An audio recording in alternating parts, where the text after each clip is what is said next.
نن موږ وینو د نړۍ پر سر باندې مسلمان د ټولو ځایونه دی مجموع من حیث المجموع چې د اکثریت په اعتبار باندې وګورې د نړۍ پر سر باندې مسلمان نن ذلیل ښکاري مغلوب ښکاري عاجز ښکاري او مظلوم ښکاري وجه د دې چې په اسلام کې کار زموږ په دین کې کار دی چې اول سر کې عزت وي بیا ذلالت نه نه نه نه هېڅکله نه زموږ دین زموږ قرآن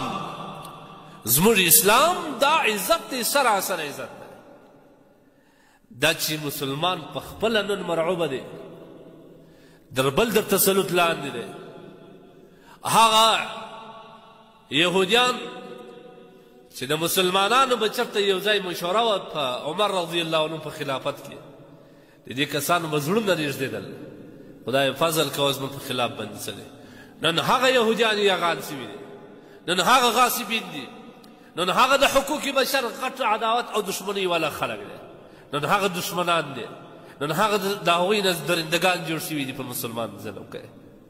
او د مسلمان څه هېڅ رعب نه لري هېڅ دبدبه نه لري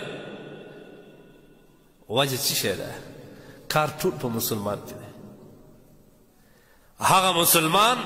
په تاریخ ګواه دی چې قیصر او کسرا دا د هغه زمانې سپر طاقت ملکونه وه لکه نن چې امریکا ځان ته وایي سپر طاقت وه لیکن مسلمان د ایمان په طاقت باندې د اخلاص په ذریعه باندې هغوی د مځکې سره سم کړل زیر او زبر یې کړل ختم یې کړل هغه قیصر او کسرا هغه رومیان هغه د دوی غټ غټ قوتونه هغه د دوی مال دولت خزانې ټول مسلمانانو ته په لاس ورغلل مسلمانان په هغه وخت کې هېڅ شی نه درلود یوازې د الله اکبر په ناره باندې به ټول جنګ کوی لیکن څه شی دی نن چې مسلمان دغه ځای ته ورسېدی چې د هغه په مقابله کې د مسلمان تعداد بیخي زیات دی وسایل یې بیخي ډېر دي ذخایر یې بیخي ډېر دي دولت او پیسې تر حد وتلي دي لیکن بیا هم د ټولو کفارو څخه دی مرعوبه ښکاري مظلومه ښکاري تحت اثر ښکاري او د خپل حق اواز نسي پورته کولی دا وجه څه ده دا په مسلمان کې دننه خپله کار دی واورئ دا دوې خبرې دي کم وخت چې مسلمان د الله و کلام او قانون ته غاړه نه کښېږدي هغوی ته شا وګرځي د الله کلام یې په کلو کلو په سترګو لیدلی نه تلاوت خو لیده خبره ده په کور کې د الله کلام په ټوکرانو پیچلی وي دوړې پر پرتې وي هغه کلام دته د ورځې او د شپې سراوي کوي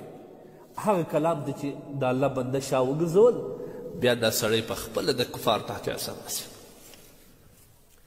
بیا د ده رعب د ده دبدبه د ده هیبت دا د نور د زړه نه وځي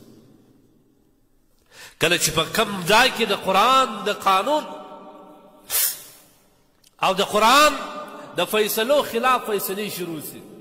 او خلک پرې راځي په هغه جج او حاکم راځي په هغه قاضي باندې راځي هغه دوی ټول د اسلام مطابق علیه بالله بولي نو دلته بیا دغه مسلمانان الله ذلیله کوي دا خوارهی الله دا الله پاک جل جلاله بیا هېڅکله مخته نه پرېږدي